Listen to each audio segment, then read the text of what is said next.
આવી રીતે 5 તત્વોની પહેલા એની રચના કરી અને એ રચનાની અંદરથી બધા ઘાટોની અંદર પછી ઇન્દ્રિયો બનાવી.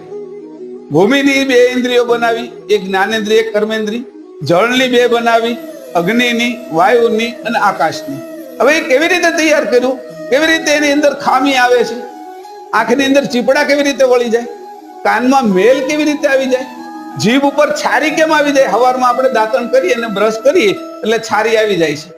તો જે મેલ ભરાઈ જાય છે એટલે આપણે છે એ પટ લાગી જાય, એનો સ્પષ્ટ સંભળાય નહીં. આંખની અંદર જયારે ચીપડા આવે ને પછી એની છારી વળી જાય ત્યારે આપણે દેખાય નહીં, એટલે આપણે છે એ મોતિયો ઉતરાવવા જવું પડે. એટલે આ બધી વસ્તુની અંદર એનો મેલ કેવી રીતે આવે છે, એટલે આપણી જે સમજ છે એની અંદર અજ્ઞાન આવી ગયું. આ મેલ રૂપે અજ્ઞાન આવ્યું છે કે તત્વની આપણે બરાબર સમજ નથી પડતી, એટલે એ તત્વો એવી રીતે આપણી ઉપર આવૃત થઈ ગયા છે કે આપણે એની અંદર ઢંકાઈ ગયા.